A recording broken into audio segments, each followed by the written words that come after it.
Hi, welcome to my channel Isigo Japanese. In the video நம்ம பார்க்க போற topic usage of Nagara in Japanese. Nagara while Nagara grammar pattern expresses two simultaneous actions performed by the same subject. அதாவது நகரா அப்படின்ற grammar pattern ரெண்டு action சைமல்டேனியஸாக நடக்குது, அதுவும் same subject பண்ணுது அப்படின்றத பாயிண்ட் அவுட் பண்ணுறதுக்கு யூஸ் பண்ணுவோம். இங்கிலீஷில் யூஸ் பண்ணுற வைல் அப்படின்ற வேர்டை ரீப்ளேஸ் பண்ணி யூஸ் பண்ணுவோம். தமிழில் சொல்லணும் அப்படின்னா, நான் ஏ ஆக்ஷனை பண்ணிக்கிட்டே பி ஆக்ஷனை பண்ணுறேன் அப்படின்னு சொல்கிற இதை பண்ணிக்கிட்டே அப்படின்னு சொல்கிறோம் இல்லையா? ஸோ அந்த அந்த அந்த வேர்டை ரீப்ளேஸ் பண்ணி தான் இந்த நகராவை நம்ம யூஸ் பண்ண போகிறோம். ஸோ ஆக்ஷன்ஸ் அப்படின்னாலே வேர்பை தான் பாயிண்ட் அவுட் பண்ணோம் இல்லைங்களா? ஸோ அப்போது அந்த சென்டென்ஸில் ரெண்டு வேர்ப் வரப்போகுது இல்லைங்களா?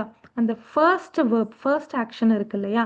ஸோ அந்த ஆக்ஷன் தான் வந்து அந்த சென்டென்ஸோட சபார்டினேட் ஆக்ஷனாக இருக்க போகுது, அதாவது செகண்டரி ஆக்ஷனாக இருக்கும். ஸோ பின்னாடி நம்ம யூஸ் பண்ணுற செகண்ட் வேர்ப் தான், மெயின் கிளாஸில் யூஸ் பண்ணுற வேர்ப் தான் ப்ரைமரி ஆக்ஷனாக இருக்க போகுது. ஸ்ட்ரக்சர் வேர்ப்ல மஸ்ஸை ரிமூவ் பண்ணிட்டு நகரா ஆட் பண்ணி followed by the main clause. Example sentences: கோஹிவோ நொமி நகரா ஷின்புன்வோ யுமிமஸ். காஃபி குடிச்சுக்கிட்டே நியூஸ் பேப்பரை படிப்பேன். நியூஸ் பேப்பர் படிப்பேன் அப்படின்றது தான் என்னோட மெயின் ஆக்ஷன்.